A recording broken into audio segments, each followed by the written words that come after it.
बिस्मिल्लाहिर्रहमानिर्रहीम। अस्सलाम वालेकुम नाज़रीन, आप देख रहे हैं प्रोग्राम सिटी 10। मैं हूं आपकी मेज़बान अना यूसुफ। उम्मीद आप ठीक ठाक होंगे। गर्मी शहर में बहुत ज़्यादा है और गर्मी का तौर बहुत सारे लोगों को ये लगता है कि ठंडा कमरा है। अच्छा, वो तो होता ही है, लेकिन ठंडा पानी का तो कोई नेमुल बदल है ही नहीं। आप हज़ार किस्म के महंगे तरीन, अच्छे वाले, बुरे वाले, बाहर ठेलों में मिलने वाले मशरूबात पी लें, लेकिन पानी अल्लाह ताला की बहुत बड़ी नेमत है। पानी का नेमुल बदल मुझे नहीं लगता कोई भी है। आप जब तक पानी ना पी लें तस्कीन नहीं होती। अच्छा, अब पानी, और फिर गर्मियों में थोड़ा सा आपको पानी भी ठंडा चाहिए होता है। ऐसे में ये होता है कि अगर आप बाहर कहीं हैं तो आपको बाहर से भी ठंडा पानी लेके पीना पड़ जाता है, ठंडे मशरूबात लेके पीने पड़ जाते हैं।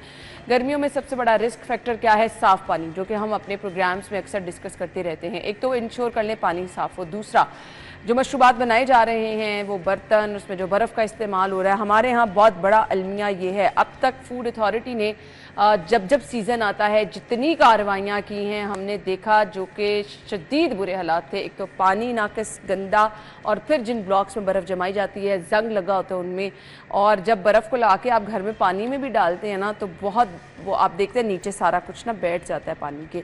सो किस कदर नुकसानदेह है। हो सकता है फूड अथॉरिटी अगर कार्रवाइयाँ कर रही है तो मेरे ख्याल से बस से बाहर है। पता नहीं क्यों, शायद वहाँ तक पहुँचना जहाँ तक के कारखाने लगे हैं, सील कर देते हैं, दोबारा खुल जाते हैं। बहुत मसाइल हैं, बट इससे अल्टीमेटली रिस्क क्या है? इंसानी जान को। आमिर रज़ा खान साहब और अली साइद साहब ने आज हमें ज्वाइन किया है। आमिर भाई चाय इंजॉय कर रहे हैं। अस्सलाम वालेकुम। गर्मी में चाय एंजॉय करनी है, आपको पता है हौसले की बात होती है, बहुत बड़े हौसले की बात। और चाय मैं एंजॉय करता हूँ, वैसे हमेशा ही करते हैं। फ्री अच्छी बात आपने की अच्छी बात आपने की बर्फ़ के हवाले से और फूड अथॉरिटी के हवाले से। लेकिन फूड अथॉरिटी सिर्फ मेरा ख्याल है बड़े बड़े प्लांट्स पर छापा मारने के लिए है, या रेस्टोरेंट्स पर। गरीब आदमी का कौन? ये जो बाहर इमली आलू बुखारे का शरबत बिक रहा है, क्या फूड अथॉरिटी ने कभी किसी के खिलाफ कार्रवाई की हो? एक वो हमारे होते थे हजरत नूरुल अमीन मैंगल, उन्होंने किया था, उन्होंने होते थे फूड अथॉरिटी में, अभी नहीं है। नहीं, फूड अथॉरिटी अभी तो वो उससे भी चले गए, दाखिला से भी निकल गए, जंगलात में, कोऑपरेटिव में, जंगलों की तरफ निकल गए। नहीं, कोऑपरेटिव जंगलात अभी रिसेंटली तबाह। हाँ, परसों चौथी है। उन्होंने एक कानून पास किया कि तमाम जो रेडी वाले हैं वो डिस्पोजेबल प्लेट्स, डिस्पोजेबल ग्लास का इस्तेमाल करेंगे। ये बड़ा अच्छा था। कैप्टन उस्मान ने इस पे मैं इस पर राजी भी था, इसलिए कि चलें वो खाना कहाँ से बना के लाता है, कैसा बना के लाता है, इसको तो एक तरफ रखें।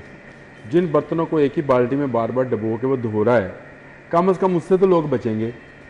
लेकिन हुआ क्या कि वो चंद दिन की इम्प्लीमेंटेशन थी, वो भी मेन रोडों के ऊपर। उसके बाद food authority gone with the wind, हवा के साथ बह गई। और आज फूड अथॉरिटी सिर्फ दूध के नाके लगाने में, बड़े रेस्टोरेंट उस तरफ नहीं आएंगे, वहाँ पे भी कुछ नहीं हो रहा। अच्छा, वहाँ तक महदूद हो गई है। मैं ये समझता हूँ कि इनको, जो गरीब आदमी है, जो ज़्यादा बीमारियों में दवाई भी नहीं ले सकता है, उसको बीमारियों के बचाने के लिए इक़दाम करने चाहिए। तो कहाँ फूड अथॉरिटी काम कर रही है? आप बच्चों के स्कूल्स के बाहर साइड साहब चले जाएं, गोले वाले खड़े होते हैं। अब वो गोले वाले बर्फ़ कहाँ से ले रहे हैं, वो किस बर्फ़ से गोले बना रहे हैं? मशरूबात वाले खड़े होते हैं, इमली आलू बुखारे के शरबत वाले खड़े होते हैं। इंतहाई डर रहा है ना। बिल्कुल, आप देखें कि एक तो जब ये बर्फ़ के कारखाने शुरू होते हैं गर्मियों में, क्या उसमें सारा कुछ चीज़ों को साफ़ सुथरा किया जाता है? उसी तरह ही आप रूटीन में आते हैं, 4-5 माह बंद रहते हैं, जैसे ही गर्मी शुरू होती है। साहिब साहब, वो ब्लॉक्स में बर्फ़ जमाते हैं ना, उस पर जंग लगा होता है। मैं वही तो कहने लगा, उन्हीं में जंग लगा होता है। पानी का कोई मयार नहीं होता। हालांकि सबसे ज़्यादा जो बर्फ़ है, आप देखें किसी भी जगह पे जाते हैं, आपके लिए कोई जूस आता है, कोई फ्रेश जूस बनवाते हैं, उसमें भी वही बर्फ़ डाल रही होती है। हम बड़ी वैसे सफाई का ख्याल रखते हैं। हाजी साहब भी कह रहे हैं कि डिस्पोजेबल ग्लास या डिस्पोजेबल बर्तन। तो मैं अक्सर ये देखता हूँ कि आप जब जूस पी रहे होते हैं तो आप ये नहीं सोचते कि बर्फ़ कौन सी है उसमें, वही वाली बर्फ़। इवन पानी आप बाहर से, अगर आजकल फालसे का जूस लोग बहुत शौक से हर पी रहे हैं, चीज़ जो भी लेते हैं, तो असल में अच्छे लोग इस कारोबार से निकल गए। मियाँ शरीफ की बर्फ़ खाना होता था उर्दू बाजार में, और ये मरियम पुराने लोग भी होना आपके पास, मरियम नवाज के दादा का, मरियम नवाज के दादा का बर्फ खाना था। हम स्कूल में पढ़ते थे साहिब साहब, इसमें मैं छुपा नहीं रहा हूँ। हम मुस्लिम मॉडल स्कूल से निकला करते थे, और इस बर्फ खाने के सामने से गुजरते हुए वहाँ से वो जो ब्लॉक गिरते थे वो बर्फ का वो एक डला उठाते थे और उसको गर्मियों में चूसते हुए इंजॉय करते हुए आते थे। ये हमारे लिए एक बड़ी इंजॉयमेंट नहीं भाई साहब, एक और चीज़ है ना, लेकिन आप ये देखें तब वो आपका जो नीचे सिस्टम था पानी का वो इतना खराब आर्सेनिक वाला नहीं था पानी साफ सुथरा, पानी साफ सुथरा था। जब मैं लोग भी साफ सुथरे 1999 में आया था, लोग टैप वाटर पीते होंगे, नहीं, अब तो टैप वाटर पीने के मैं काबिल आपको नहीं बताता हूँ, जब मैं 1999 में यहाँ पे आया था तो मैं टूटी का पानी पिया था, और फिर जब टैंकी का पानी जो आता था सरकारी पानी, उसमें भी मैं देखता था महीने में 1-2 दफ़ा वो उसमें पता नहीं कौन सी दवाई डाल के वो सारा आपकी क्लोरोफिन डालते थे। अब तो कभी वो वाली स्मेल पानी से आई ही नहीं, वो पता नहीं क्यों सिस्टम बंद हो गया, क्या वजूहत हैं। हालांकि ये आपकी सबसे बुनियादी चीज़ है, आपकी सारी बीमारियां जो हैं वो पानी से जन्म ले रही हैं, लेकिन इसके बावजूद अब तमाम घरों में कोई एक बंदा टूटी का पानी पीने के लिए तैयार नहीं। टैप वाटर तो पीने के काबिल नहीं। चाहे कोई गरीब है चाहे कोई अमीर है, हर बंदे ने, जो अमीर है वो बोतलें मंगवा रहा है, जो गरीब है वो फिल्टर से पानी लेके आ रहा है। तो ये सहूलत गवर्नमेंट को चाहिए ना, हम पे इतने टैक्सेस इम्पोज हो रहे हैं, हमें हर जगह पे आप खुदे लाइन लगा रहे हैं, कम से कम कुछ तो सहूलतें देना। अगर घर में कोई खातून है, मर्द नहीं है, तो उनके लिए पानी तो मैसर होना। तो आपको पीने का पानी भी मुखैर हज़रात की जानब से हर गली में, हर बाज़ार में, हर चौक में वो लगाए गए हैं, वाटर कूलर भी लगाए गए हैं, वाटर फिल्ट्रेशन प्लांट्स भी लगाए गए हैं, वो सारा सिस्टम अपनी जगह पे। लेकिन ये चीज़ें तो आपके घर में मैसर। लेकिन सही साहब, ये मुमकिन है कि आरओ प्लांट लगाया जाए और उससे बर्फ़ बनाई जाए? वैसे मैं पूछ रहा हूँ अपने तौर पे। नहीं, बर्फ़ कितनी कॉस्ट करेगी? खर्चा ही ज़्यादा हो जाएगा ना। नहीं, बर्फ़ कितने में कॉस्ट करेगी? आप ये देखो, ये बर्फ जो इस्तेमाल करने वाले वो भी अगेन वो गरीब आदमी है। हाँ जी, ऐसे ही। अच्छा, अमीर आदमी के पास तो अपना रेफ्रिजरेटर है, वो अपने घर से फिल्टर पानी की बर्फ बनाता है। नहीं, आजकल तो आई साहब तुम बाहर बर्फ लै रहे हो, चूंकि पता चलिया उत्ते वाला पूरा खाना गोश्त में भरे है। अच्छा, नहीं, मेरा तो बराबर वाला खाना है, डबल डोर फ्रिज है ना, बराबर वाला खाना है, हम साया गोश्त फूल ले। लेकिन आप बात समझे, बात ये है कि एक तो पहली बात ये है कि बर्फ में जरा सीम जिंदा नहीं रहता है। अच्छा, ये यूनिवर्सल ट्रुथ है, इसमें कोई बात नहीं। तो आप क्या कह रहे हैं कि हम वो इस्तेमाल? मैं नहीं कह रहा, मैं ये नहीं कह रहा, आपने जिस तरह पॉइंट आउट किया है जिन चीजों को जिंदा वो ये है कि जंग आलूद वो चीज, और जिससे बर्फ बनाई जा रही वो पानी आर्सेनिक, बिल्कुल ऐसे ही है। ये आपने तो इस तरफ निशान अच्छा, आप ये भी देखिए ना, नहीं, मुझे इससे भी तहफ़्फ़ुज़ात है। अक्सर मैंने देखे है कि वो छोटा सा ना दीवार के ऊपर ही, फुटपाथ के ऊपर ही लकड़ी रख के उसके ऊपर बर्फ रख के गंदा सा कपड़ा डाला होता है, लोग वहाँ से बर्फ खरीद के लेके जा रहे होते हैं, आसपास कूड़ा वो पटसन का कपड़ा होता है, वो गंदा सा जो आप कह रही हो, बोरी पटसन कहते हैं, बोरी वाला कपड़ा, वो बर्फ उससे महफूज रहती है। हालत उसकी बहुत गंदी होती है, बाय द वे। फट्टा भी बहुत गंदा होता है बर्फ वाला, और सुबह जरा मार के बंदा देने वाला वो जल्दी पिघलती नहीं, इसलिए वो रखा होता है। बस मैं ये समझता हूँ कि इस पर फूड अथॉरिटी को ज़रूर, अगर बर्फ़ खानों में मिज़ान सेहत के असूलों पर बर्फ़ नहीं बनाई जा रही, महंगी है, सस्ती है, लेकिन बर्फ़ बननी सही तरीके से चाहिए। वो जब आप सही कह रही थी, जब इस बर्फ़ को पिघलाएं तो आपको नीचे वो बाकायदा बुरसी नज़र आती है, जी ऐसे ही जंग आ जाता है समटाइम्स इसके अंदर, और बर्फ़ का वो कच्ची बर्फ़, जिसमें साई साहब कहने कच्ची बर्फ़, सफ़ेद बर्फ़, उसमें जरासीम नहीं मरता। चले, ये भी आपको बता दूँ, वो बर्फ़ में मर जाता है, लेकिन वो बर्फ़ भी पक्की बर्फ़ है जो क्रिस्टल क्लियर आपको बर्फ़ नज़र आती है, उस तरह की है। ये जो दूसरी बर्फ़ है जिसको कच्ची बर्फ़ कहा जाए, आजकल चूँकि काम ज़्यादा है तो वो मशीनें बस चलाई जा रहे हैं और बर्फ बनाए जा रहे हैं, और गरीब आदमी बेचारा, वो सही कह रहे हैं साई साहब, जिनकी फ्रिजें फुल हो गई हैं, वो भी बर्फ बाहर से लेने पर मजबूर है। लेकिन बहुत सारे लोगों के पास नहीं। अब ये जो गोलों का कारोबार कर रहे हैं आप बड़े बड़े, अब तो हम गोले की भी शक्ल हमारे बचपन में, वो क्यों ख्याल रखेंगे, उन्होंने तो बेचने बच्चों को, वहाँ पे कौन किसी उसको छोड़ो, ये बर्फ तो आपने बता दी, वो जो उसके ऊपर शरबत डालते हैं, वो आपने देखा, वो कहाँ बनता है, वो 3-4 बताएं, अब तो रंग डाल के जिस तरह कलर, जिसका कारोबार ही 5,000 या 10,000 का है टोटल, वो क्यों आपकी चीजों का ख्याल रखे? और उसके अंदर जो वर्क तय रहे होते हैं वो आपके ख्याल से चांदी क्यों होंगे? उसको क्या फैसिलिटेट करते हैं आप? उसने अपने घर अथॉरिटी की नाकामी है ये। मेरा ख्याल है फूड अथॉरिटी की नाकामी, बहुत सारी अथॉरिटीज इसमें नहीं, एक अथॉरिटी ये संभाल नहीं सकती ना, एक चीज संभाल सकती। अच्छा, कितने बर्फ खाने होंगे लाहौर में? चले मुझे ये बताएं, छोड़ दें 10, 12, 15 होंगे, इससे ज्यादा बर्फ खाने 100-200 लगा लें, 100-200 तो नहीं होंगे, खैर 10, 15, 20, 25 होंगे। मुझे बताएं, एक एक को आप जब सील करके उसको कहेंगे भाई अपनी चीज़ों को इस तरह से करो, अब ये लोहे के ब्लॉक ख़त्म करो, स्टेनलेस स्टील के ब्लॉक करो, अपनी मशीनरी को बेहतर करो, पानी का जहाँ पे स्टोर, अब मज़े की बात है क्योंकि हम बर्फ़ खाना देखते रहे बचपन में, मैंने बताया मरीम शरीफ के दादा का बर्फ़ खाना था उर्दू बाज़ार में, वो हम देखते रहे। वो जो पानी वाला टैंक होता है ना, सबसे गंदी जगह वो होती है जिसमें से ये ब्लॉक पानी का भर के जाता है मशीन के अंदर, वो पट्टे पे चलता है, फिर उसके बाद फिर वो जमने के लिए एक और मशीन के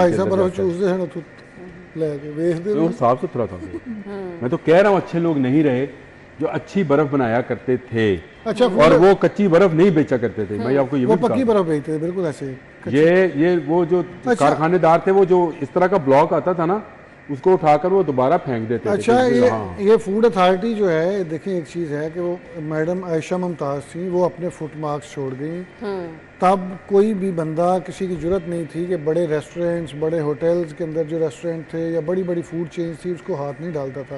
ये मैडम आयशा मुमताज़ ने रीत डाली, उनका बड़ा नाम हुआ। उसके बाद पता नहीं वो कहाँ पे उनकी पोस्टिंग है। वो छोटी छोटी दुकानों पे भी गई भाई। मैं वही कह रहा हूँ ना, मैं यही सर उनका खौफ था। मैं यही आपको खातून ऑफिसर का इतना खौफ मैंने खुद एक यहाँ पे बहुत बड़ी फूड चेन, बल्कि एक नहीं, एक दिन में हमने 10 बड़ी फूड चेन थी जो बंद की। आखिरी फूड चेन जो थी उसका बड़ा नाम है देसी खाने थे।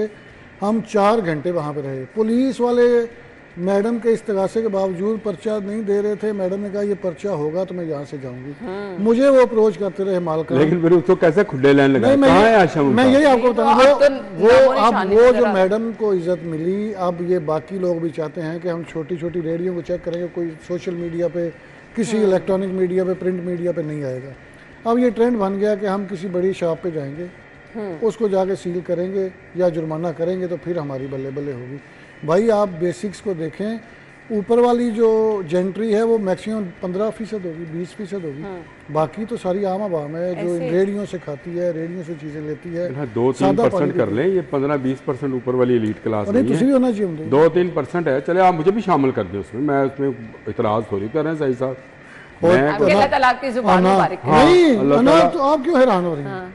देखे भाभी की सैलरी आती है 5-4 लाख रुपया, भाई साहब 4-5 लाख रुपया। तो सोशल मीडिया नहीं, आमिर भाई क्यों इतने पसंदीदा हैं? नहीं, सोशल मीडिया पे 4-5 लाख रुपया कमा रहे हैं, और की करना है। सही कह रहे हैं। तो इससे सोशल मीडिया पे इनकी मकबूलियत से तो इनकार नहीं किया जा सकता, वो तो हम देख रहे हैं। चलिए ब्रेक ले लेते हैं, ब्रेक के बाद वापस आएंगे। Stay with us.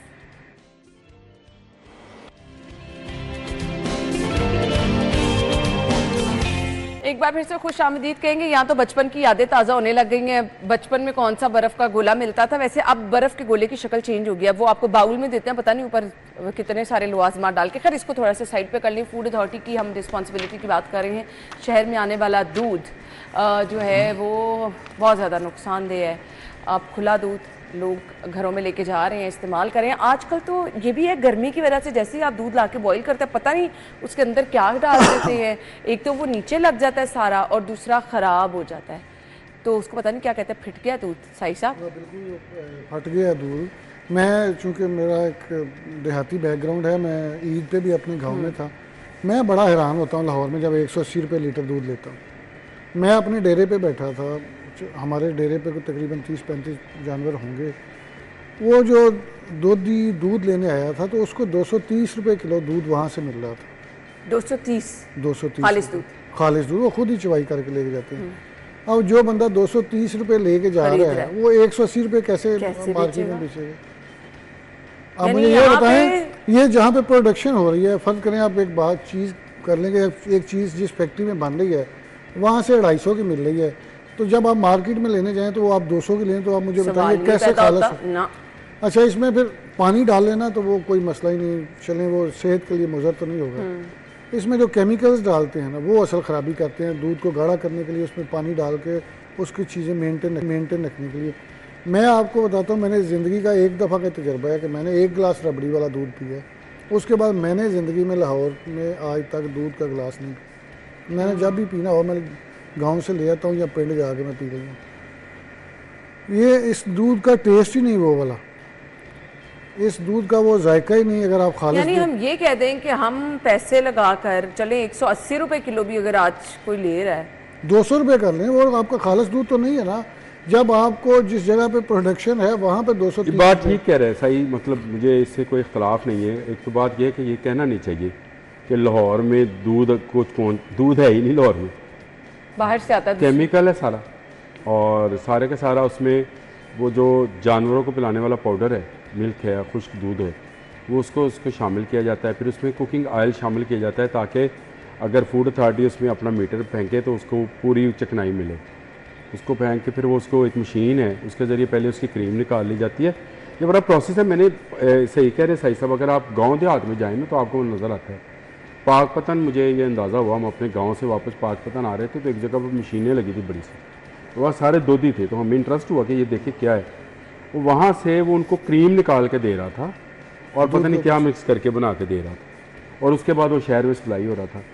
फिर उसके बाद करते क्या है, अब ग्वालों ने एक नया काम ढूंढ लिया है, वो इसमें बर्फ़ डाल देते हैं। वो आहिस्ता आहिस्ता बर्फ़ पिघल के पानी बन जाती है। कहते हैं जब से पानी नहीं पाया कसम चुका लो साढ़े को, लेकिन अगर इसे नहीं पावांगे तो दूध ख़राब हो जाएगा। तो भाई तुझे इतना ख्याल है तो उसको प्लास्टिक की थैली में बंद करके बर्फ़ डाल ले, तब भी तो बर्फ़ उसको ठंडा रखेगी, पानी तो नहीं इसमें शामिल होगा। 230-240 रुपये किलो जो है दूध अगर आपको घर पे अपनी भैंस का पड़ता है, मुझे बताएं 180 में जो बिक रहा है वो दूध तो नहीं होएगा।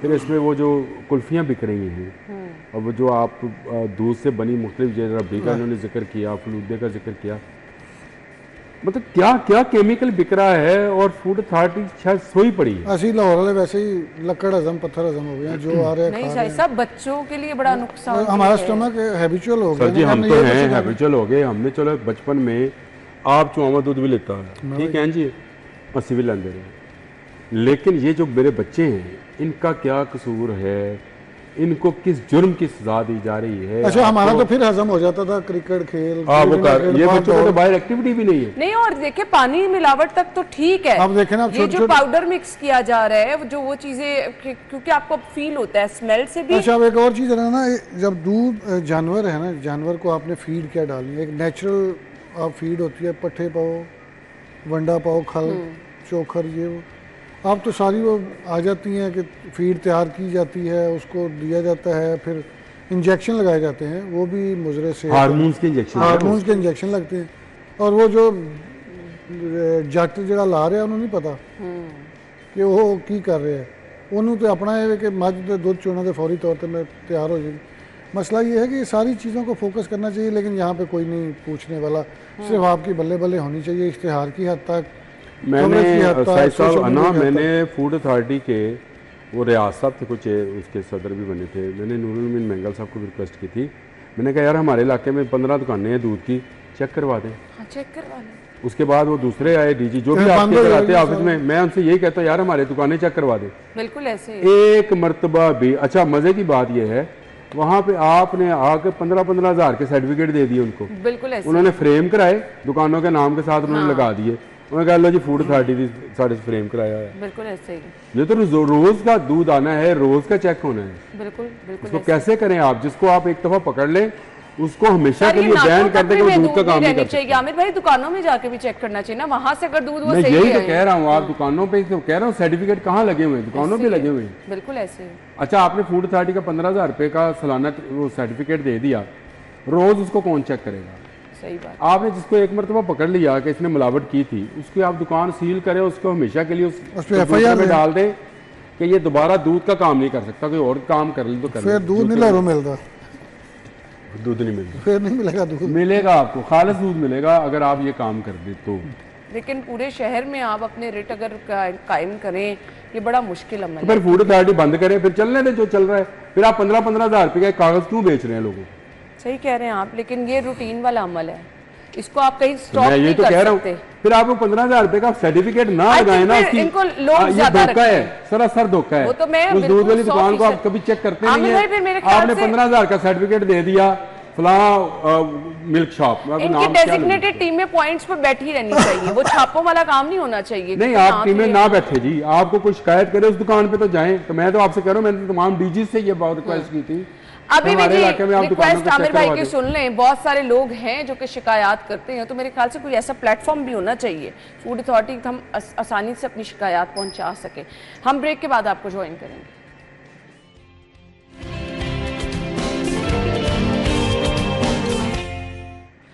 Welcome back once again. खबर यह है कि सीबीडी पंजाब ने खूबसूरत तोहफा दिया। अच्छा जी, मसनूई झील के अंदर रूट 47 पर मसनूई झील में फवारे नस्ब किए गए हैं, बड़ा खूबसूरत।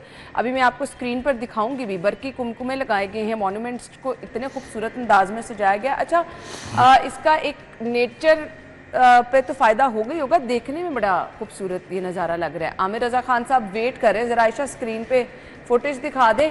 तो आमिर भाई कह रहे थे कि मैंने देखी नहीं, तो आप देखेंगे तो आप... ये जो हमारा हिस्सा है, यहाँ पर हर बिल्डिंग के साथ फवारे हुआ करते हैं। ये आपको पता क्यों होते थे? ताकि वहाँ के वेदर को कंट्रोल, ये जितने आपने बागात देखे जो मुगल्स ने बनाए, जो उससे पहले बने सलातीन के दौर में भी, उस दौर में भी ये फाउंटेन्स जो थे ये वेदर कंट्रोल करने का एक सिस्टम था। और आज भी दुनिया भर में जहाँ ज़्यादा गर्मी है, मतलब मुझे याद है दोहा में, जी हाँ, दोहा में था जब वर्ल्ड कप था फुटबॉल का, तो उन्होंने जो वेदर वहाँ पे कंट्रोल किया था, उसमें जो मेन चीज़ जो थी वो फाउंटेन्स थे। अच्छा, कि फाउंटेन्स के जरिए उन्होंने 4 दर्जे दरख्त, उन्हें तो शजरकारी की, दूसरा उन्होंने दरख्त लगाए। उन्होंने फीफा को गारंटी किया था कि हम अपना 4 सेंटीग्रेड कम करेंगे वेदर को उस मौसम में, तो उन्होंने कर दिखाया था। तो ये फुहारे सिर्फ खूबसूरती के लिए नहीं है, मैं तो आपसे कहता हूँ कि माहौल को बेहतर बनाने के लिए भी है।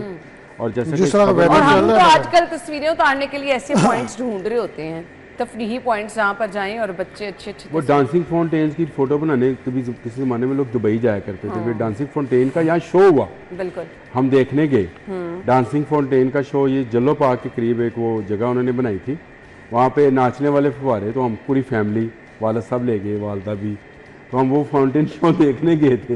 वो जो ऐसे ऐसे म्यूजिक के साथ साथ चलता था, बड़ा जबरदस्त लगता था।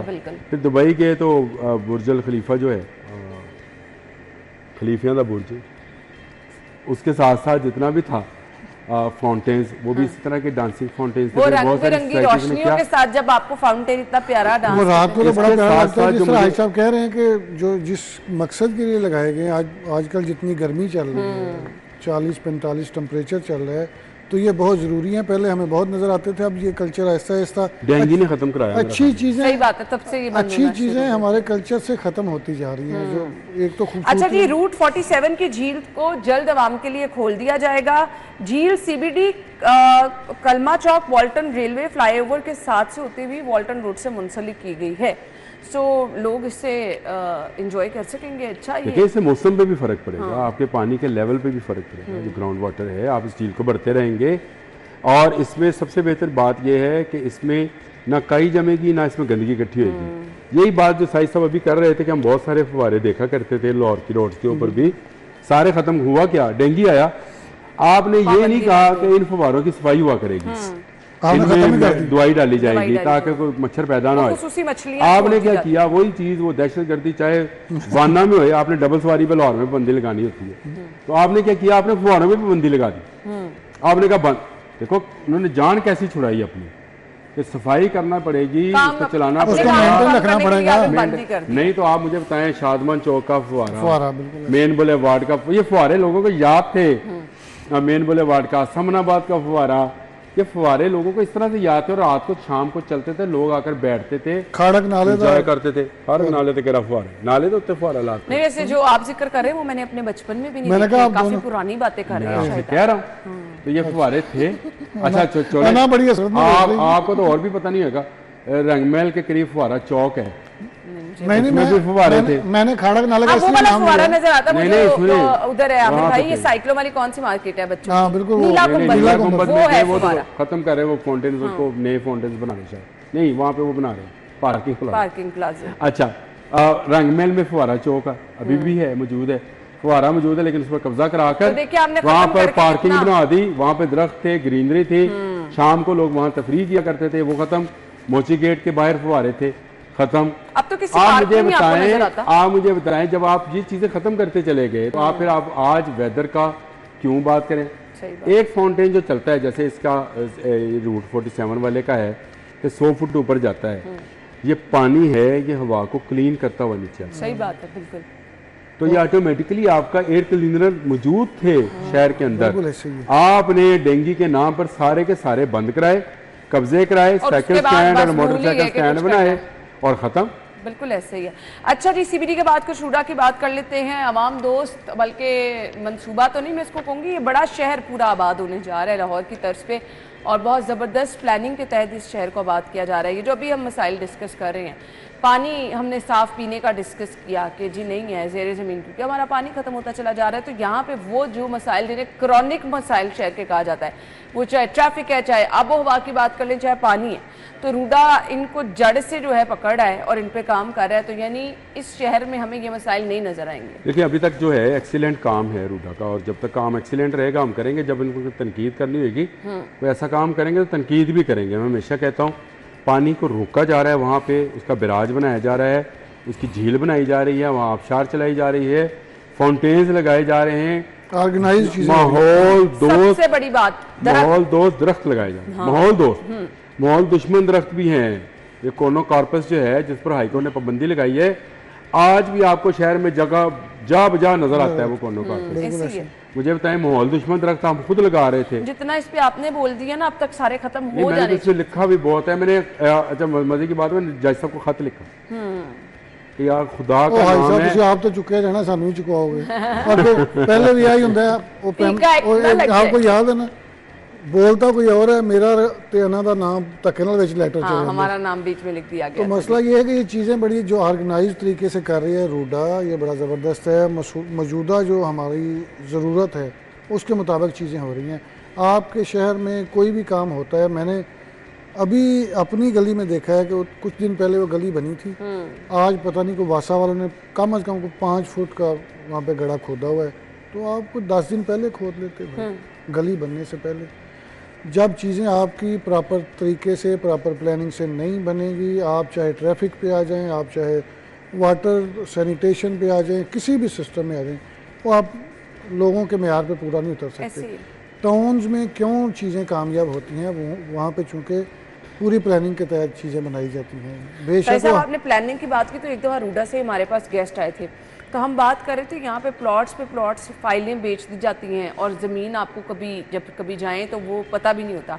बट यहाँ पर काम इस तरह से हो रहा है कि पहले आपको आइडेंटिफाई किया जाता है, फाइल सिस्टम यहाँ पे बिल्कुल नहीं है। यानी आपको ये परेशानी नहीं है, वो लोग जो कि यहाँ पर अपनी ज़मीन खरीदना चाह रहे हैं, हर तरह से उनको तहफ़्फ़ुज़ है, ये चीज़ यकीनी ये देखें ना, ये एक चीज़ है बहुत बड़ी। आप देखेंगे बड़ी बड़ी सोसाइटीज में बड़े बड़े जो टाउन बहुत फ्रॉड हुआ है, लोगों का बहुत पैसा अभी भी हो रहा है। एक प्लॉट 5-5 हज़ार में बिका हुआ है। अच्छा, एक और मजे की बात है, मेरे एक दोस्त हैं, उनकी एक बहुत बड़ी सोसाइटी के बिल्कुल पीछे को 14 एकड़ जमीन थी। तो एक दिन मैं उनके पास गया हुआ था, पिछले साल की बात है, तो कुछ लोग आए, उन्होंने कहा ये हमारा यहाँ पे प्लाट है, ये हमारे पास, ये देखें ये कागजात हैं। उन्होंने कहा मैं तो बेची ही नहीं, तेरे को कितों आ गया प्लाट? जगह किसी की मुझे रूडा डिस्कस करते हुए खुशी इसलिए भी होती है कि हमें भी यहाँ पे प्लॉट मिले। अल्लाह करे साफियों को प्लॉट मिले, जो साफियों के साथ वादा है वो पूरा हो, और उनको आप लोगों को बिल्कुल मिले। जी हमें मिला था तो हम हमेशा शुक्रिया अदा करते हैं जिन्होंने दिया था प्लॉट। अच्छा जी, इनका जो सबसे प्राइम मनसूबा है ना चहार बाग, अगर कभी आप वो विजिट करें तो यकीन माने आपको लगेगा जिस तरह से हम बहुत बड़ी बड़ी सोसाइटीज़ की बात करते हैं, शानदार वहाँ पे सहूलियात होती हैं, तो कहीं से वो उससे कम नहीं है। और जिस तरह से उस पर हमने देखा ओवरसीज़ ने बहुत ज़्यादा आमिर भाई वहाँ इन्वेस्टमेंट की है। देखें उसके नाम से आप देखें ना, चहार बाग, इसका मतलब है वहाँ हर घर के सामने तकरीबन एक लॉन होना, दरख्त होने, परिंदे चहचहाएंगे, जो कि अब लाहौर में नहीं चहचहाते। और लाहौर में आपने दो माहौल दो दरख्त छोड़ा ही कोई और नहीं। जो बागात हैं भी वो वीरान पड़े हैं। नहीं, वो बागात वीरान होने ही थे, क्योंकि आपने PHA लगा दी ना बाग वीरान करने पे। तो PHA ने क्या किया, सारे इंग्लिश पौधे, बाहर के पौधे लाकर। एक और चीज़ है, सॉरी मैं आपको इंटरप्ट कर रहा हूँ, आपको वो जो अमरूद के या जामन के आते थे ना दरख्त, वो नजर आते थे, हमें तो वो भी नजर नहीं आता, खत्म हो गए ना। तो बाकी चीजें तो चले, आम तो वहाँ के रोडा में PHA नहीं होगी। अगर रोडा में PHA होती तो रोडा भी तबाह था, जैसे लाहौर तबाह हो गया। और सारे आर्टिफिशियल, मुझे आप बताएं, मेन बुलेवार्ड पे सीमेंट के मलबे वो रखे हुए, मलबा ही कहना चाहिए वैसे उनको, गमले रखे हुए। खुदा का नाम मानो यार, मेन बुलेवार्ड तो हमारा मॉडल रोड हुआ करता था दरख्तों के हवाले से। वहां पे आपने दरख्त काट दिए, और सीमेंट के बड़े बड़े वो बना के उसके ऊपर एक फूल पौधा लगा दिया बस। और वो भी वो जिन्होंने बढ़ना ही नहीं, फलना फूलना ही नहीं नहीं, गमले ने क्या उसका फूलना फायदा ही था? कोई नहीं। गमले ने क्या ऑक्सीजन ही फलना कोई था? नहीं। छोटे छोटे पौधे लगाते हैं वो जब भी चले ना उतने वो साइज नहीं में। वो नहीं, आप एक चीज बताएं, आपको आर्टिफिशियल जो खूबसूरती है वो पसंद है या एक वो पौधा कुदरती जिससे साइज साहब माजूद एक वो के साथ पौधा जिसके आर्टिफिशियल भी खूबसूरती को मेंटेन ही है ना, करते, वो भी नहीं करते। एक और चीज है कि एक वो पौधा जिससे 200-400 बंदा ऑक्सीजन ले रहा है वो बेहतर है। हमने खूबसूरती को चाटना है। नहीं, अगर खूबसूरती लोग को हमने क्या बीमारियों में करना है? मुब्तला हो आपने रहे हैं। इतनी लाइटें लगा ली, इतने वो स्टील के रॉड लगा हाँ, दो, पर डिफरेंट बचपन से हम बढ़ते आ रहे हैं कि एक बड़ा दरख्त एक एयर कंडीशनर के बराबर ठंडक पैदा करता है। ऐसे ही है। मुझे बताएं, आपने लाहौर ये से पीएचए ने तो कोई नया ही ये सब्जेक्ट आप खोल पता लिया। नहीं कहाँ से लेके आए हैं ये मेन, ये आप उस पे चले जाएं माल्टन लिंक रोड पे गमले, गमले ऐसे आप फिरोजपुर रोड पे निकल जाएं गमले। अगर गमले। आपको वो लगता है ना कि ये खूबसूरती में मैं इजाफा माल कर रहे हैं, रोड तो पे ये गया बहुत खूबसूरती में दिनों भी के इजाफा बाद कर मेरा रहे हैं। माल रोड पे जाना हुआ, मैं सही बात कर रहा हूँ। मैं हैरान रह गया कि दरख्त काट के रोड के दरमियान में से इन्होंने जंगले लगा के ना उसमें छोटे छोटे गमले, आप तो गुजरे होंगे रोज गुजर ये हाईकोर्ट के बाहर पता नहीं ये किसकी प्लानिंग है और कौन सा हाईकोर्ट प्रोजेक्ट में है, यहाँ केस कोई चल सब रहा है और वहां पे आपने लोहे के जंगले लगा के उनमें गमले रख दिए। ये कौन सी साइंस है, मुझे समझा दें। चलें जी, अगर हम ये कंपैरिजन करें ना रुडा के साथ तो ये मसाइल वहाँ बिल्कुल नहीं है। तो फिर हम ये समझ सकते हैं कि जो हम यहाँ पे आबो हवा के मसाइल देखते हैं आने वाले दिनों में जब ये नया शहर आबाद हो जाएगा तो वहाँ पर ये सब चीज़ें अच्छी स्मूथ तरीके से चलेंगी। ब्रेक के बाद आएंगे हमारे साथ रहिए।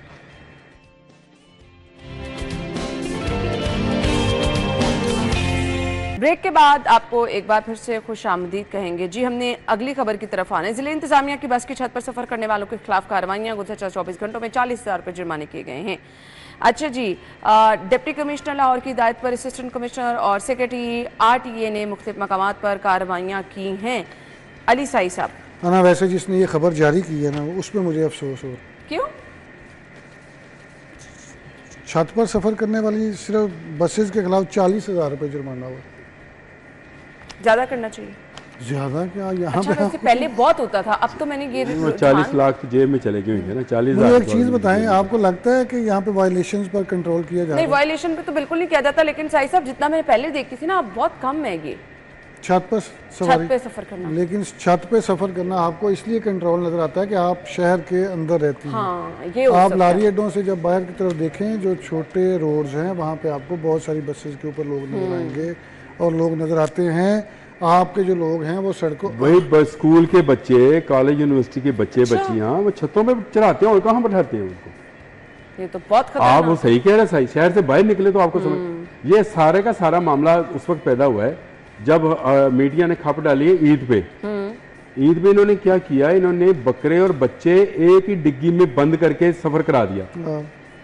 मुसाफिर ने पकड़ा, उसने कहा भाई बकरे पहले 7 बकरे मरे थे डिग्गी में, तो अब बच्चे भी मारने लगे। मुझे तो उन माँ बाप हैरान किए जिन्होंने अपने बच्चे डिग्गी में बिठा दिए बकरों के साथ। हाँ, सही बात है। अब मुझे बताएं, छत पे जो सफर कर रहे हैं मजबूरी क्या है? गवर्नमेंट आपको पैसे कम। पब्लिक ट्रांसपोर्ट दे नहीं पाती है पूरी तरीके से। बिल्कुल जो ट्रांसपोर्ट चल रही है प्राइवेट सेक्टर में टिकटें उसको आप किराए बढ़ा कंट्रोल नहीं देते कर हैं, पाते हैं। तो मुझे बताएं लोग सफ़र कहाँ पे करें? जो आपकी ट्रेनें हैं वो तखीर का शिकार हैं, ट्रेनों की टिकटें नहीं मिलती हैं, हर ईद त्यौहार पे ये मसला यही बनता होता है। तो लोग छतों पे सफ़र करेंगे। कितने स्कूल हैं नहीं, सरकारी? ईद पे आपकी जो स्पीडो बसेज हैं वो उस तरह मुअस्सर नहीं होती क्योंकि लोग यहाँ से ट्रैवल कर रहे होते हैं। तो आप उनको रूट्स पे डाल दें, स्पेशल रूट्स पे। वो इस काबिल ही नहीं है, मेरा नहीं है। लाओ। उसमें मुसाफिरों के बैठने की गुंजाइश कम होती है, खड़े होने की ज़्यादा होती है। सही साहब जो भाई साहब यहाँ हाँ, छत से ज़्यादा तो बेहतर है। 1 घंटे सवा छत से तो बेहतर है, एक बस के घंटे अंदर बेहतर से है। 1 घंटे सवा नहीं, घंटे के इसमें जो ये रूट्स क्यों हैं नहीं करते हैं? पहले देखें GTS चला करती थी, गवर्नमेंट ट्रांसपोर्ट कॉर्पोरेशन हुआ करती थी, वो खत्म हो गई। वो बसें चलती थी लाल कलर की, अगर हाँ साई जी, साहब आपको मैं याद है देखी है। तो। वो चला करती थी और वो उसमें हर सफर शहर में किया उनका हुआ। अड्डा होता था बकायदा। उसमें सफर किया। उसमें लोग हम लोग सफर करते रहे हैं उसमें। अभी हमें ये लगता है ऐसे है जैसे ये पता नहीं क्या कोई कुरूने वस्ता की बात है। अब साई साहब तो इतने पुराने नहीं है, मतलब छोटे हैं हम सबसे इस वक्त। मैं भाई साहब आमिर रजा खान साहब, हाँ साई साहब ने उस बस में सफर किया, मैंने देखी भी नहीं। और आपने कोई देखी, खुदा का खौफ खा मेरा मतलब तुम 2015 ही पैदा हुए हो। नहीं, कब कह रहे हैं 2015 में पैदा हुई, बट मैं आप 2000 में मैंने उस बस में सफर किया हुआ है। लारी अड्डे से वो चलती थी, शहर के अंदर आती थी। कब क्या कह रहे हैं? 2000 की बात कर रहा हूँ। 2000 मैंने खैर मैंने ना देखी। जनाब ही बदामी बाग ने वो तू बहुत गुजरती है सामने सड़क तू। बट अब आप कह रहे हैं 40,000 रुपए जुर्माने कम है। नहीं ना है नहीं, ये क्या जुर्माना है? थोड़ी है। और ये ये मैं आपको बताऊं, ये आरटीए कौन सी लिखी हुई जी इंतजामिया इन्होंने जो ये करती नहीं, है। अब ये डिप्टी ट्रांसपोर्ट कमिश्नर साहब क्या सिर्फ और हिदायत ये करते हैं? आरटीए रोड ट्रांसपोर्ट अथॉरिटी जो वो है, उसने अपना खाता पूरा ये खाना पूरी की है। सिर्फ यतीम खाने चौक से एक तरफ से अपनी मोटरसाइकिल पे बैठ के गुजरे तो बाबू साबू तक इसकी जेब में 4 लाख रुपया होएगा, सिर्फ गुजरे, रुकना नहीं इसने कहीं पे। अच्छा, ये आरटीए इंस्पेक्टर यतीम खाना चौक से शुरू हो जाए चले जिसको और रास्ता नहीं, ये वैसे तो सभी को पता जाए, होगा। ये बाबू साबू तक जाए अपनी फिर ये मोटरसाइकिल जेब में ही होंगे पैसे आमिर भाई, जेब में 4 फिर लाख होंगे। चला जाएगा। ये 40,000 के जुर्माने किस खेत की मूली है। फिर ये 4 और लाख उसमें- जेबों में ही होगा। उसमें नाम कितने लोगों का लिखा हुआ है जी? डिप्टी कमिश्नर नहीं, लाहौर, डीसी ने क्या सिर्फ हिदायत असिस्टेंट करनी होगी? Commissioner, secretary RTA, secretary regional transport. Sugar करें, नहीं एक रह गया ओ भाई। इसमें मरियम नवाज को भी शामिल हाँ, करते ऐसा वो हैं, रह कोई गया। नहीं अज़मा बुखारी को भी शामिल कर आजकल रहे नहीं, हैं। आजकल यही चल रहा सबने है। मिलकर 40,000 इकट्ठा किया। नहीं, वाह, वाह, वाह। आजकल ये चल रहा है सब वज़ीर चले आला जाओ। पंजाब मरियम नवाज के विजन के मुताबिक डिप्टी कमिश्नर लाहौर डीसी साहब ने हिदायत जारी की है, नहीं, बट ये बहुत आप संजीदा समझे अमल है नाम जी, कितने सीधा डायरेक्ट जान को खतरा है, तो इस पे तो मेरे ख्याल से बिल्कुल जीरो टॉलरेंस और होना चाहिए। 40,000 रुपया मस्जिद ਨੂੰ ਚੰਦਾ ਦਿਓ ਨਾ ਤੇ ਇਮਾਮ ਮਸਜਿਦ ਇੰਨੇ ਨਾਵਾਂ ਦਾ ਐਲਾਨ ਕਰਦਾ ਜਿੰਨੇ ਨਾਮ ਤੁਸੀਂ ਇਹਦੇ ਚ ਪਾਏ ਹੋਏ ਨੇ। हाँ, सही कह रहे हैं आप। शर्म करें लेकिन यार। इतने लोगों ने मिलकर अगर 40,000 इकट्ठा किया तब अफसोसनाक है। बहुत बहुत शुक्रिया, इससे ज्यादा फकीर इकट्ठा करते होंगे, मनुष्य शर्त लगा लें यहाँ पे लाड़ी अड्डो। बहुत बहुत शुक्रिया। हम हेडलाइंस के बाद ज्वाइन करेंगे।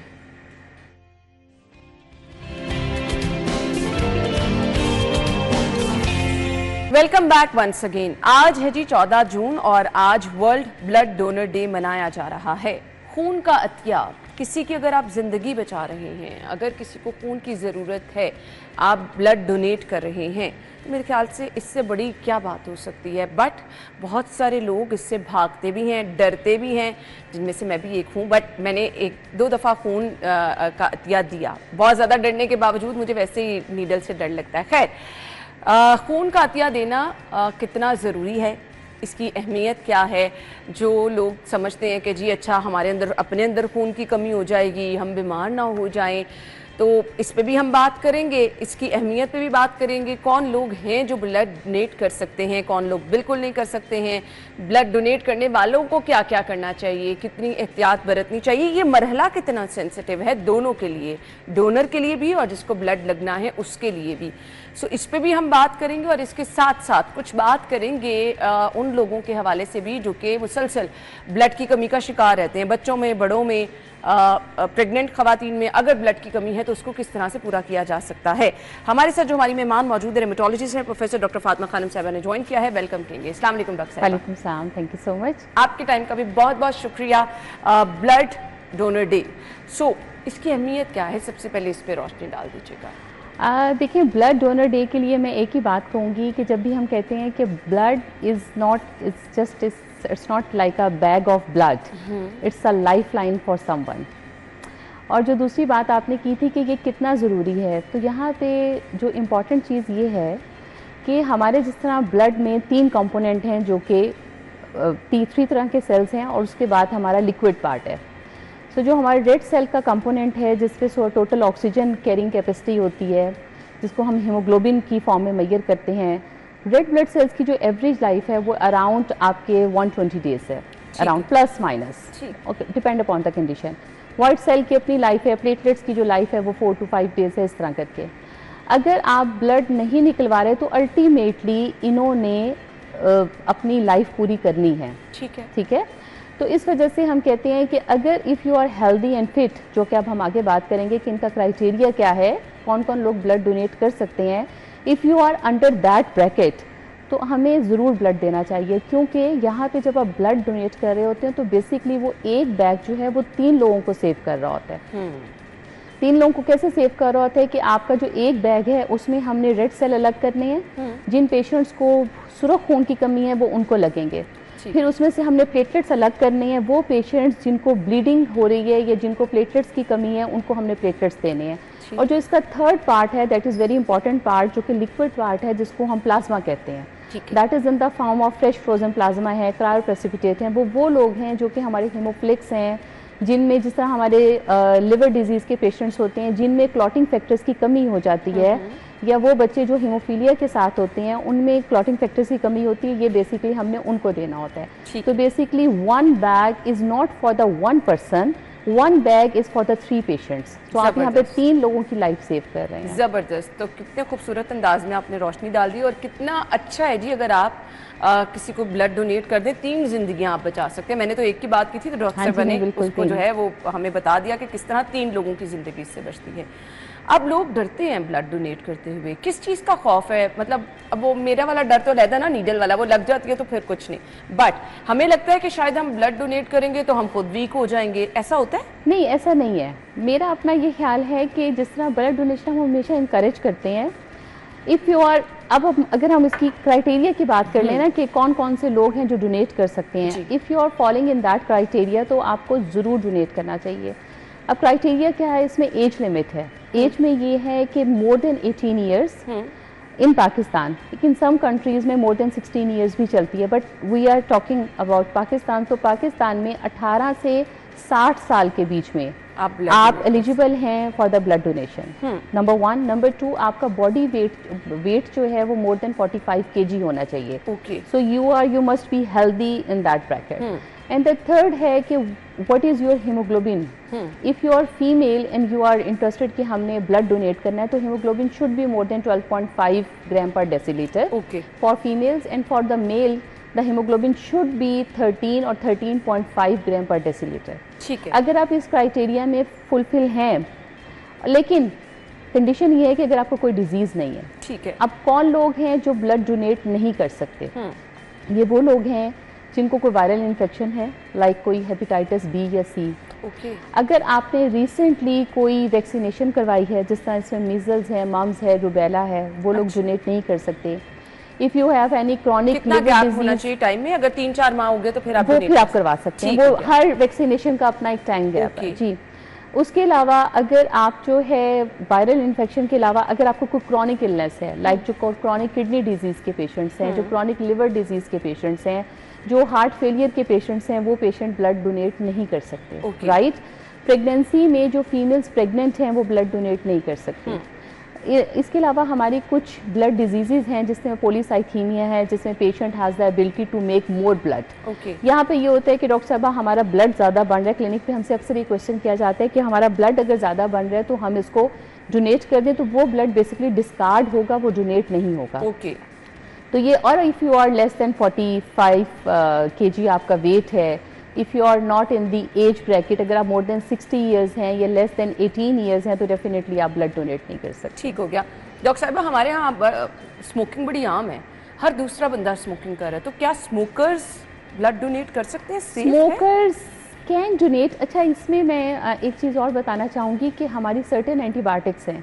If you have some viral infection on the day of blood donation, तो आपने ब्लड डोनेट नहीं करना। वायरल इन्फेक्शन में any kind of viral infection, आपको रेस्पिरेटरी बग है, आपको टमी बग है, if you have the loose motion history, तो प्लीज़ आप वहाँ पे हिस्ट्री देते हुए जस्ट बी केयरफुल कि मुझे ये प्रॉब्लम है, तो क्या मैं डोनेट कर सकता हूँ, क्योंकि आपका ये नहीं पता कि आपका जो ब्लड है डेफिनेटली किसी इल पर्सन को जा रहा है, किसी सिक पर्सन को जा रहा है। जो चीज़ आपने क्लिनिकली इतना मैनिफेस्ट नहीं कर रही, वो हो सकता है उस सिक पर्सन में जाके वो full fledge full bloom disease की फॉर्म में आ जाए।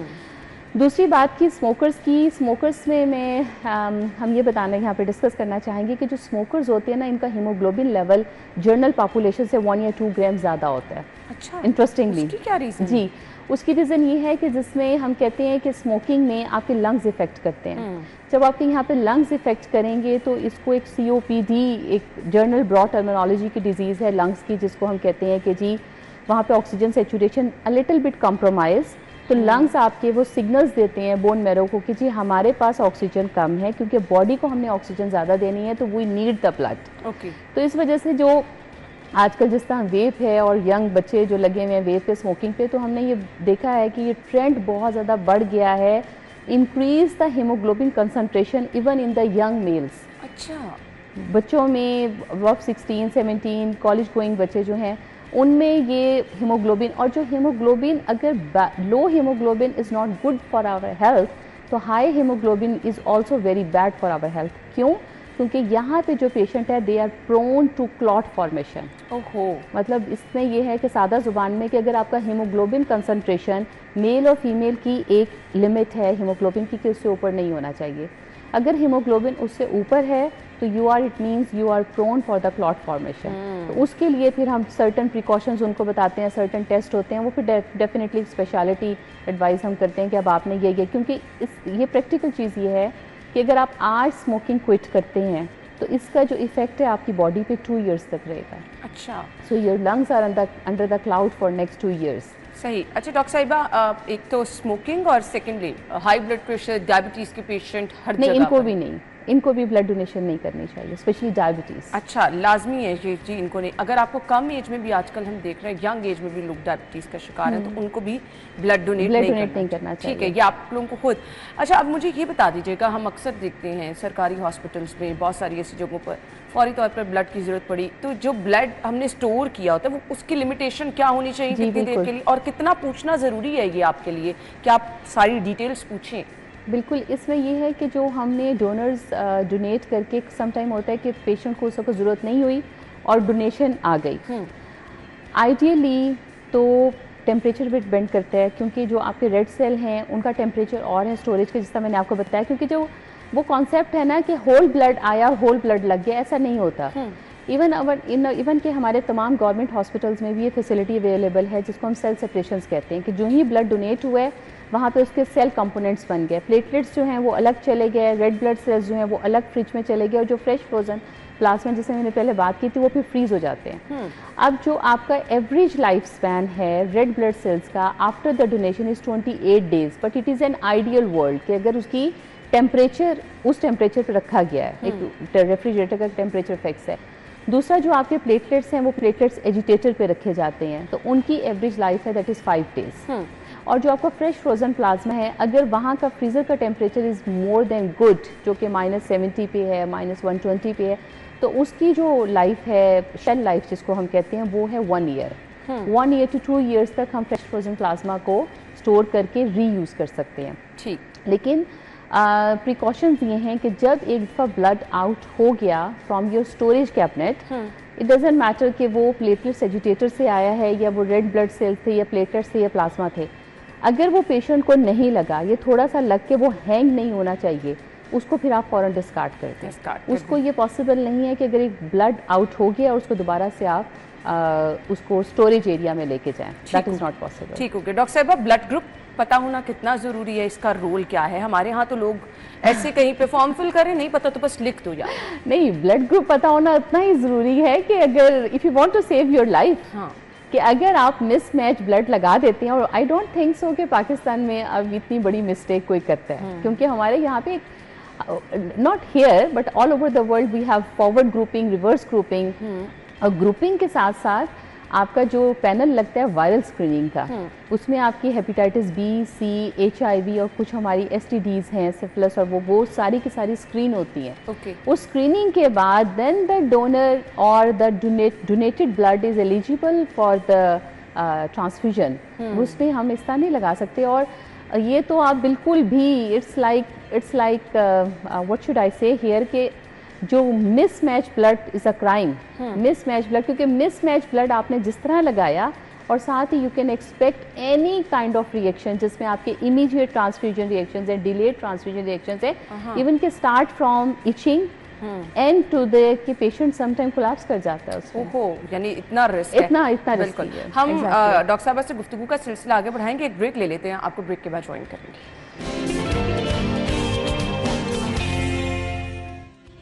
Welcome back once again. Doctor साहिबा हमारे साथ मौजूद हैं, हम गुफ्तगू का सिलसिला आगे बढ़ाएंगे। डॉक्टर साहिबा, मैं आपसे पूछना ये चाह रही थी कि कुछ कहते हैं ब्लड ग्रुप जो है बड़े नायाब होते हैं, वो कौन से होते हैं? जी बिल्कुल, जिस तरह हमारे जो ब्रॉड कैटेगरी है A, B, O, उसके आगे फर्दर टाइप्स हैं, A, B है, O पर।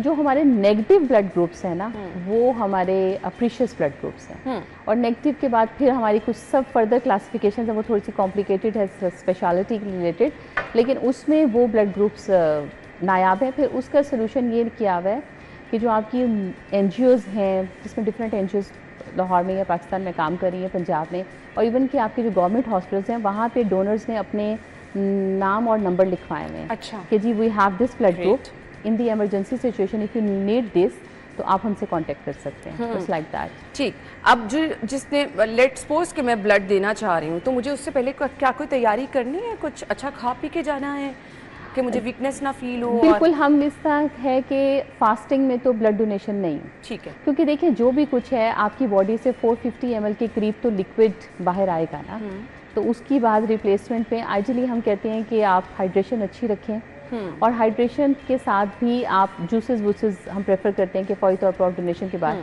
क्योंकि ये बहुत लंबा टाइम नहीं होता, आपका इन और out including donation take around 1 hour. Okay. तो ये इतना लंबा कोई प्रोसीजर नहीं होता, बट डेफिनेटली फास्टिंग में या एम्प्टी स्टमक हम डिस्करेज करते हैं ब्लड डोनेशन को। अगर आप ओबेसिटी का शिकार है, मोटापा है और अच्छा खासा है, तो फिर इसको डिस्करेज करते हैं ब्लड डोनेट वो ना करें? वो फिर ये कि डिपेंड करते हैं, क्योंकि ओबेसिटी जो है ना इटसेल्फ उसके पीछे कोई ना कोई डिजीज़ है। फिर जैसे हमने पहले बात की कि डिजीज़ ब्लड तो डोनेशन के लिए नहीं एक्सेप्टेबल। सही। एक चीज़ वाजे कर दें, फिर हम इस टॉपिक को क्लोज कर लेते हैं कि ब्लड डोनेट करने से आपकी ज़िंदगी को कोई रिस्क नहीं है, आप सेहतमंद रहेंगे, तंदुरुस्त रहेंगे, और if I am not wrong मैंने ये सुना है कि जल्दी से आपका ब्लड बनना रिकवर, हाँ बिल्कुल नहीं, ब्लड डोनेशन जो है उससे डेफिनेटली आपकी हेल्थ पे कोई इफेक्ट नहीं है। कंडीशन ये है कि आप उन तमाम टिक बॉक्स पॉलिसी को पूरा कर रहे हैं। वो जो एज है, वो जो वेट है, उसके बाद आपकी अपनी हीमोग्लोबिन कंसंट्रेशन है, if you are non diabetic, non hypertensive, कोई कार्डिक डिजीज़ नहीं, कुछ ऐसा नहीं है, तो फिर definitely it's a very healthy exercise. और यहाँ पे दूसरा जो पहले हमने बात की थी कि आपका एक ब्लड जो है, एक बैग डोनेशन का, वो 3 लाइफ को सेव कर रहा है। तो इससे बड़ा काम क्या हो सकता है जी कि आप किसी की ज़िंदगी, 3 जिंदगियां बचा लेंगे। अच्छा जी, अब डॉक्टर साहबा थोड़ा सा लोगों को हमने अवेयर करना है, क्योंकि हमारे यहाँ ये ट्रेंडी नहीं है कि हम ये जानें कि अगर हम मुसलसल लिथार्जिक रह रहे हैं, चिड़चिड़ापन है, चेहरे पे पेलनेस आ रही है, तो हमारे अंदर ब्लड की कमी की शिकायत हो सकती है।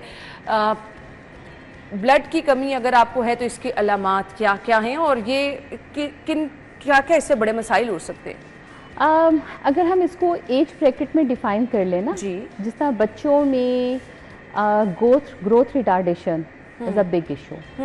फिर दूसरी बात है, बच्चों में आपको पता कैसे चलेगा, जैसे पेलनेस है, टायर्डनेस है, ये तो एक जर्नल है, मेल है, फीमेल है, बच्चे हैं, उन्होंने पेलनेस, टायर्डनेस। फीमेल्स में जो बहुत कॉमन कंप्लेंट है दैट इज द पाल्पिटेशंस, कि रेसिंग ऑफ द हार्ट, कि वो कंप्लेन ये करती है कि डॉक्टर साहब हमारा बस दिल जो है ना बस वो भागी जा रहा है या फिर बस बैठा जा रहा है।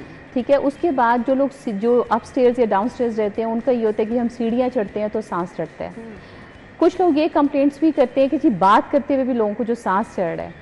अच्छा, अब यहाँ पे ट्रिक है कि एक वर्ड है medical terminology, we called it pica. अच्छा। उसका ये मतलब है कि आपको कैसे पता चलेगा कि आपको डेफिशिएंसी है। So you have the craving of different things. अच्छा। बच्चे मट्टी खाना शुरू कर देते हैं, टिश्यू पेपर खाना शुरू कर देते हैं, लोग टूथपेस्ट खाते हैं, सीमेंट उतार के खा रहे होते हैं, कच्चे चावल। अच्छा। कच्चे चावल जो है ना वो हमारी फीमेल्स बहुत ज़्यादा कंप्लेन करती हैं कि जी कच्चे चावल, आइसिंग, जो लोग आइस खाते हैं बहुत ज़्यादा, तो इट्स डेफिनेटली कि यू हैव द आयरन ध्यान से सुन ले, अगर आपके बच्चे में ये तमाम चीजें हैं तो वो फिर, और इवन एडल्ट्स में भी, if you have the craving of ice, if you have the ice जो बर्फ है, if you have the craving of के कच्चे चावल, if you have the craving कि आपको डिफरेंट स्मेल्स क्रेव करती हैं, जिस तरह कुछ लोगों को डिस्पेंसर की स्मेल है, कुछ लोगों को कहते हैं वाइट वॉश है, पेट्रोल की स्मेल बहुत फैसिनेट करती है, तो यू हैव द हिस्ट्री कि आपको अंडरलाइन आयरन डेफिशिएंसी है। लेकिन फिर आपने करवाना क्या है? करना ये है कि आप सीबीसी करवाएंगे। ठीक है। अच्छा, सीबीसी में अब जिस तरह फीमेल्स की जो हीमोग्लोबिन लेवल है, जिस तरह हमने पहले बात की थी, दैट इज अराउंड 12 और 12.5। बट ये आइडियल वर्ल्ड में होता है, पाकिस्तान में 10 और 12 के बीच में हम मोस्टली फीमेल्स फिर रही हैं।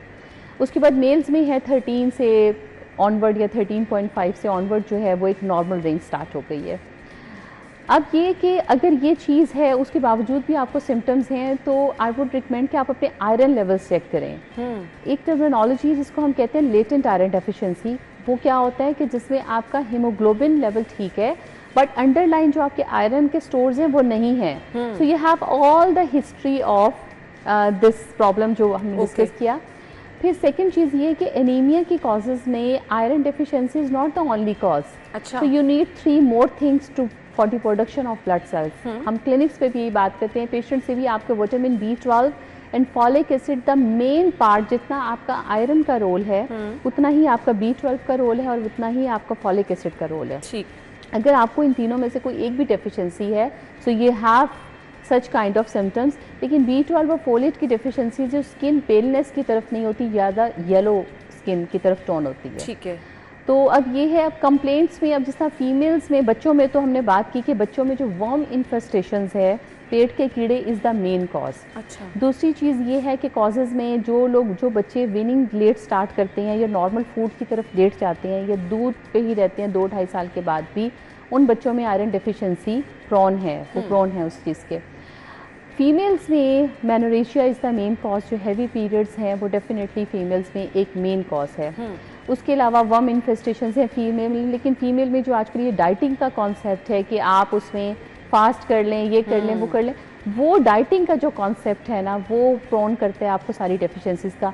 और मेल में gut bleed, okay, some time male में GI ब्लीड जो है, आपको कोई पेप्टिक कल्सर है या आपको इंडाइजेशन का इशू है, तो उससे फिर ये कि you are prone for all these component deficiencies, जिसमें आपका आयरन है, B12 है और B9 है या बच्चों में कितना आइडियली आयरन बच्चों में आप डिपेंड करता है एज पे। ठीक है। ठीक है, जिस तरह 2 इयर्स के बच्चे की हीमोग्लोबिन 14, फिर उसके बाद जब अब 2 इयर्स से आगे 5 इयर्स जाएगा तो उसकी 12.5, फिर वो अडल्ट की ग्रुप में आना शुरू हो जाता है। तो it depends upon the age के किस तरह आप, जिस तरह आप एज को फॉलो करते हैं उस तरह उनकी हीमोग्लोबिन की जो कंसंट्रेशन है वो उस हिसाब से उसको फॉलो कर रही है। मुसलसल ब्लड की कमी अगर रहती है तो क्या मसाइल हो सकते हैं, जल्दी से बता दे फिर हमने वाइंड। मुसलसल ब्लड की कमी से बच्चों में तो ग्रोथ रिटार्डेशन है। फीमेल्स में अगर ये प्रेगनेंसी के बीच में ब्लड की कमी है तो डेफिनेटली आपके बच्चे की जो ग्रोथ रिटार्डेशन है वो है।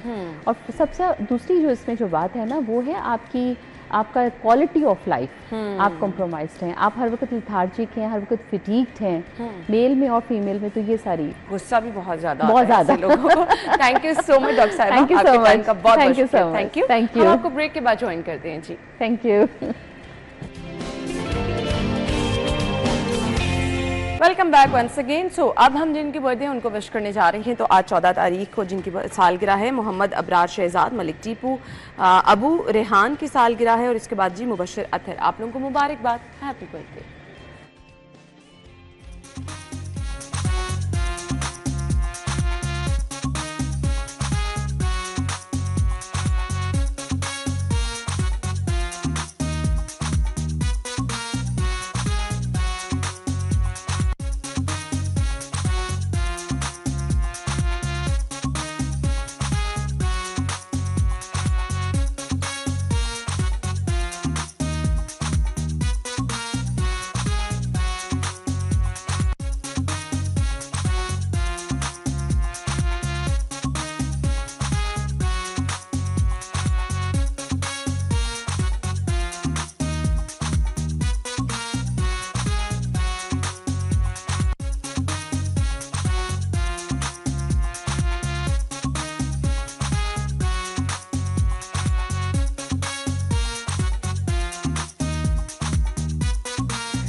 Happy birthday once again. और अगर आपकी भी सालगिरह है कल, यानी आप परेशान ना हो, संडे है जी, संडे और मंडे को जिनकी सालगिरह है वो हमें पिक्चर्स भिजवा दें, इंशाल्लाह मंडे के प्रोग्राम में हम शामिल करेंगे। जिनकी संडे को बर्थडे है वो वाली लिस्ट भी और इंशाल्लाह मंडे वाली भी। स्क्रीन पर नंबर है, इस पर आपने अपने पिक्चर्स अपने नाम के साथ भिजवानी है। ब्रेक की तरफ चलेंगे, ज्वाइन करेंगे आपको ब्रेक के बाद। Stay with us.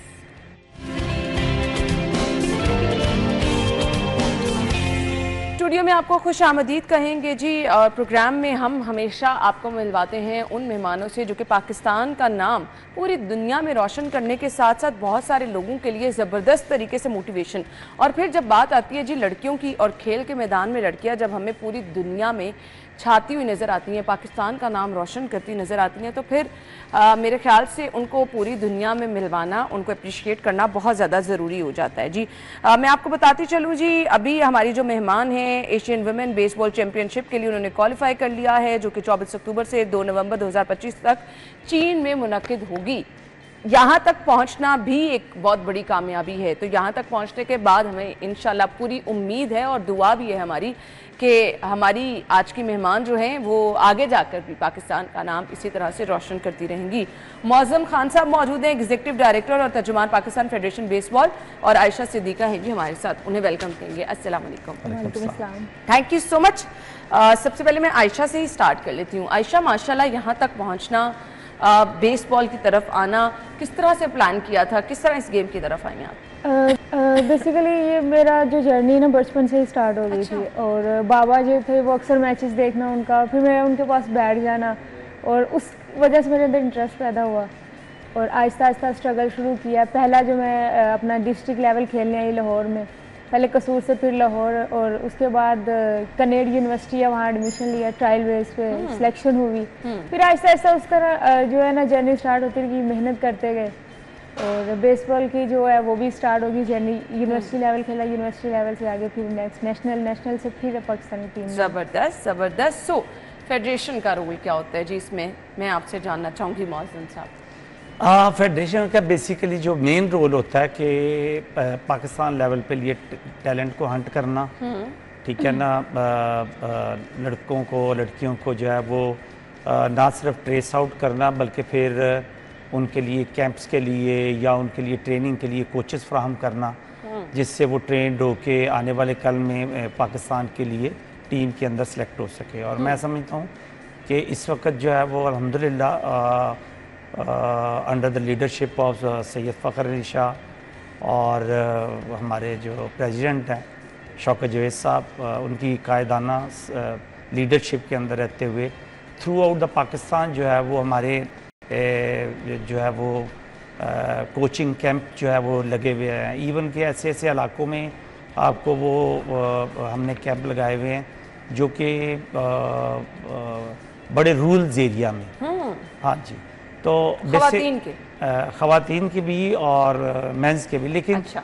उन कुछ एरियाज़ में आपको पता है जैसे कि पीके और इस तरह के जो रूरल्स एरिया में, वहाँ पे आपको पता है आपको मुश्किल होती है, फीमेल को जो है वो लोग नहीं जो है वो मोटिवेट। लेकिन जैसे पंजाब है, वहाँ पे तो लोग जो है वो काफ़ी बच्चियों को स्पेशली दीज डेज़ में सपोर्ट करते हैं। और मैं उसमें जैसे आयशा है, इनके पेरेंट्स को और जैसे और बहुत सारी फ़ीमेल खिलाड़ियों के वालिदैन को ख़राज तहसीन पेश करूँगा कि वो वुमेन एम्पावरमेंट को सामने रखते हुए बच्चियों को जो है वो। हमारे यहाँ टैलेंट कैसा है? बेसबॉल मतलब वो वाली गेम है जिसमें कम लोग पार्टिसिपेट करते हैं ना, हमारे यहाँ ज़्यादा क्रिकेट और ख़वातीन की अगर हम बात करें तो दूसरी गेम्स, बेसबॉल में कैसा टैलेंट है? देखिए, मैं अगर ज़ाती तौर पर मुझसे पूछें तो बेसबॉल के अंदर लास्ट कपल ऑफ ईयर में इतना टैलेंट आया है कि अभी हमारा एक खिलाड़ी है जो कि इस वक्त टॉप लेवल पे, वर्ल्ड लेवल के ऊपर वो तो पिच कर रहा है। अच्छा, ठीक है। सो टैलेंट की कमी नहीं है, ठीक है। और ये क्योंकि जो बेसबॉल बेसिकली ये बड़ी रिजेम्बलेंस और मिलती है क्रिकेट से, ठीक है।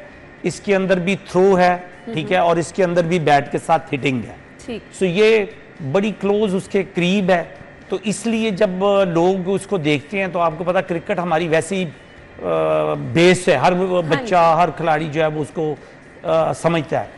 तो कई ऐसे यंगस्टर होते हैं जो, आपको पता क्रिकेट में कंपटीशन बहुत ज़्यादा है। एग्जैक्टली, ठीक है ना। हम बहुत सारे ऐसे लड़कों को देखते हैं कि जो बड़ी स्ट्रगल कर रहे होते हैं, वो नहीं पहुंच पा रहे होते हैं, तो हम उनको, हमें नज़र आ रहा होता है कि अगर ये बेसबॉल की साइड पर आ जाए तो ये बहुत अच्छा खिलाड़ी है, ये इंटरनेशनल लेवल पे बड़ा अच्छा परफॉर्म कर सकता है। तो हम उनको जो है वो बताते हैं कि बेसबॉल इस तरह से अगर आप आ जाएंगे, आप एक दफ़ा ट्राई करें, तो वो आते हैं और वो बड़ा अपने आप को बेहतर महसूस करते हैं। तो मैं ये समझता हूँ कि ये हमारी कामयाबी है फेडरेशन की कि हम डिफरेंट जगहों से जो है वो दे रहे हैं। आयशा, मुश्किल गेम है? गेम तो कोई मुश्किल नहीं होती जब आपके अंदर जुनून हो पाकिस्तान को रिप्रेजेंट करने का, तो कोई मुश्किल, बहुत सी मुश्किलात आते हैं लेकिन आप उनको फेस करते हैं। क्योंकि आपने पाकिस्तान रिप्रेजेंट करना आप होता है। कितनी देर में इस लेवल पर पहुंची? परफेक्शन जो कहते हैं ना, निखार, वो कब आया? बेसिकली अभी वही सर ने बात की है कि क्रिकेट से कुछ ऐसे प्लेयर होते हैं वो बेसबॉल, मैं पहले क्रिकेटर ही थी तो क्रिकेट से बेसबॉल में एंटर होना मैक्सिमम भी मुझे 2 से 3 माह के अंदर अंदर सर ने मेरे को इतनी मेहनत की, इतना मुझे डेवलप किया, मुझे बेसबॉल की एक एक बेस के बारे में बताया। तो हैज़ अ पिचर, जैसे कि मैं क्रिकेट में फास्ट बॉलर हूँ और पिचिंग में मुझे सर ने लेके आए, उन्होंने मेरे अंदर देखा टैलेंट के है, थ्रो अच्छी है। तो वही बात आ जाती है, गेम टफ तो है, लड़कियों के लिए थोड़ा हो जाता है मैनेज करना, लेकिन जब आपके अंदर जुनून होना तो आप वो कर जाते हैं। प्रैक्टिस कितनी मैटर करती है, कितना खेलती हैं और टाइम कितना देती हैं अपनी गेम? बिल्कुल, प्रैक्टिस तो मेक देम परफेक्ट। अगर आप प्रैक्टिस नहीं करते तो आप परफेक्ट हो ही नहीं सकते हैं। तो जहाँ तक हमारी प्रैक्टिस है, वो हमारा सेशन होता है FC कॉलेज में, वो सर फ़खर शाह और बाकी सर जो हमारे कोचेज़ हैं उन्होंने एक अलग हमारा कैंप लगाते हैं।